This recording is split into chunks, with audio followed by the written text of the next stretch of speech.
My name is Lara Williamson and I'm the author of A Boy Called Hope and The Boy Who Sailed the Ocean in an Armchair. My first book, A Boy Called Hope, is about a little boy called Dan Hope. And Dan's father walked out on him when he was about 7. And ever since, he's wanted to have his father come back so that he can have the perfect family. And when he sees his dad on TV, it takes him by surprise and he thinks, I've found my dad, I'm going to bring him back, I'm going to make the family perfect, and this is going to be wonderful. My second book, The Boy Who Sailed the Ocean in an Armchair, is about 11-year-old Beckett Rumsey. And Beckett Rumsey's mother died when he was about 4 years old. And some years later he thinks, well, I didn't actually ever get the chance to say goodbye to my mum, and that's the most important thing in the world to me now. I'm not sure how I'm going to do it, because what goodbye is going to be important enough? Shall I say it in stars? Shall I let go of balloons?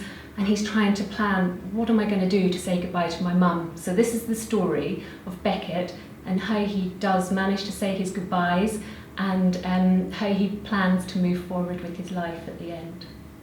I think the thing that I enjoy writing most about these characters, and it was the same in A Boy Called Hope, they're very normal people, and I think that they are ordinary but they're extraordinary. So in a way they're the same as everybody up and down the whole of Great Britain. They're normal people, but normal people and ordinary people have extraordinary things going on in their lives because they have hope, they have dreams, and that is really what makes them special. And I think Beckett is the same. He has dreams that he wants to fulfill, something that he's passionate about achieving at the end of the book.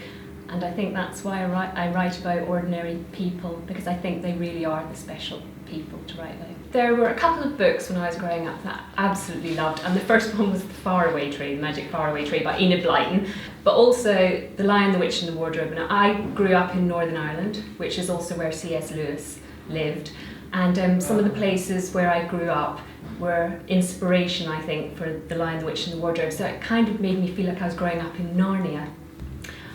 Well, libraries are the most incredible place. I have always enjoyed coming into libraries from when I was very little, and in fact where I lived we didn't have a library so close to us, but there was a mobile library, and I cannot even tell you the magic of going into that little van and picking the books that I did. I just thought it was absolutely wonderful, because a library is a place full of imagination and you can just be anyone, do anything, go to any world.